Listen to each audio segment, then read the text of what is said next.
Hello, Dr. Stephen Mujay here, and I just want to highlight some of the things that you're going to be working on this week. We are covering audit policies, and this is a continuation of what we did last week with group policy. So you will be creating an audit policy. So to get started, I'm going to bring in the server here, and we have been doing in terms of configuring group policies. We've been doing that through group policy, but since this time we are looking at audit policies. I wanted to start by going to event viewer, because it is in event viewer that you see the logs of what is taking place on your machine or on your server or on your network. So in event viewer, I'm going to Windows log, and then in Windows log, I'm going to click security. You can see that there are different logs in here that are recorded by default. So there is some logging in that takes place by default, and it may be that maybe you need to specify exactly what you need to be monitoring. So I just wanted to point out that there is some auditing that goes on, and it's so many logs. You can see on this server, I have more than 50,000 logs. Of course, there are some ways of filtering those logs or creating custom logs or displaying only certain things. So, but in terms of seeing the results of your audit, this is where you come in event viewer to take a look at the results of your auditing. All right, so having said that, I'm going to get into group policy. All right, so in this is in group policy, you can see this is my domain. This is my domain name. If I expand that, this is the default domain policy. And in terms of auditing policies, there are two ways that you can go about it. You can audit this default domain policy, or you can do it from the domain controllers. Since the domain controllers, it might be that you want to specifically monitoring what's taking place with the domain controllers. So this policy down here will monitor what happens with the domain controllers, whereas the one up here is for the whole domain. All right, so and for the domain controllers, it might be that maybe you wanna create a new GPO under the domain controllers and give it a specific name. That way you do not change the one that's already there. So notice there is one that I just created that is linked to the domain controllers. All right, so if you go to edit, you should be able to edit it the same way that that we have edited before. And for auditing, we want to go under the computer configurations, because even though you are monitoring what users do, but those actions are tied to the computer. So that's why we go under computer configuration, and we go under policies and go under Windows settings. And then on Windows settings, we want to go to security settings, and then local policies. Under local policies, we do have the audit policies there. All right, so under the audit policies, this is what you have. You can audit account logon events. You can audit account management. You can audit directory service access. You can audit logon events. There are several ones that you can add, you can audit, right? So for instance, if you want to audit account logon events, you click it. Right now it's not defined, but if you want to see what it does, you click under explain. You can see an explanation of how that policy works. So these audit account logon events, this is a security setting. This security setting determines whether the operating system audits each time this computer validates an account's credentials. Okay, so this that's your explanation there. This is when the credentials, the account credentials are validated. That's tracked. That's what happens when you audit, and there are different settings that are listed on here. You can see the default is not tracking, default value on client editions, and then down below here you have default values on server editions. Notice we haven't done anything yet. So for credential validation, success is already tracked. So we don't have to do anything in terms of validating success. That's already on by default, but you can fine tune it to track for other things. In terms of other account logon events, there is no auditing taking place. So those are the defaults as far as the server is concerned.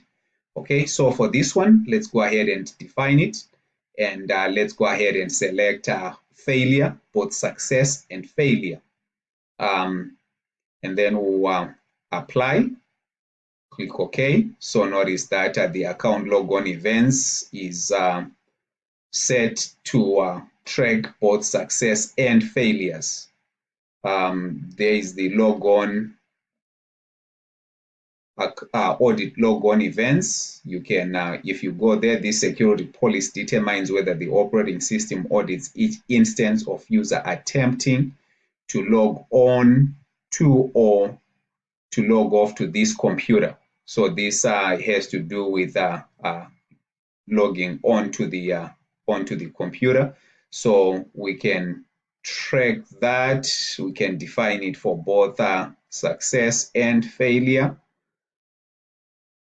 All right. The other thing that I want to mention is if you come down below here, there is advanced audit policy. If I click on there, there is audit policies. And this here is a little bit more specific, unlike what I started by highlighting. So since there are already a lot of law audits that's taking place with this one, notice it kind of fine tunes it. There's account logon. You can, and when you select that, these are your options as far as account login. You can do audit credential validation. You can simply focus on that. So the same thing with account management. You do have the options of fine tuning it if you go under the advanced audit policy configurations. So keep that in mind. And again, the settings that I have set on here so far apply to domain policies, not the whole domain. All right, so actually I'm going to close this, and after I close it, you can do the same thing under the domain. There is my default domain policy, so I can go to edit and Windows configuration. Under Windows settings, it's thinking, and then there is the security settings. Okay, under local policies, there is the audit policy right there. You'll notice that it's set here for success and failures, the same settings that we had on domain controllers. Since the server that I'm on also happens to be the domain controller, so that's why those are coming down. And the advanced audit policies are down here, the same thing as what was being displayed under the domain controllers. All right, so after setting that, let's see it in action. See it in action, how it works. I'm going to jump on my Windows client here, and I'm going to log in with my username. I'm going to put in a wrong password. It's about 10:15 p.m. So I'm going to press enter. The password is incorrect. I'm going to put in another wrong password. Okay. And then right now I'm going to put in the correct password. All right. Press enter or click enter. So now it's logging me, it's authenticating me to the server. So as this is taking place, the server is obviously tracking, it's auditing these events. And in a little bit, I'll jump into event viewer again to see the results of what I just did. All right, so do I still have my event viewer open? Okay. All right, so under security policies. Oh, okay. All right. The time is refreshed. Okay, so if I scroll down, okay, this is not, it seems like this, let me,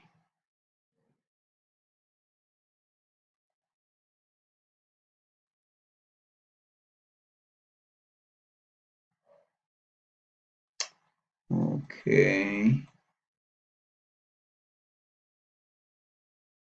Notice these are successes that have been taking place on the server. You can scroll down. Oops, I went all the way. I went way down. I'm trying to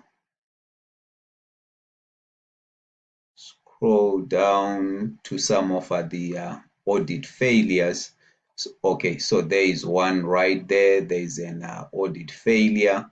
You can see down below here, this is the account, this is the username, and all right, so and the IP address for my client is also listed there, as you can see. If I scroll down, there is a little bit of more information, but you can see this was an audit failure. And the pre-authentication failed. So that shows you what happened right there. Here is another example of the IP address of the client is listed here. And this was another failure, as you can see, right? So there are different logs that you can collect that depending with what you want to track. You just have to set the policy correctly. And then once you set the policy, you can start tracking it. You may it may be a good idea to fine tune it because as you can see, by default, there are a lot of logs that are created, or you may have to filter them. Thank you.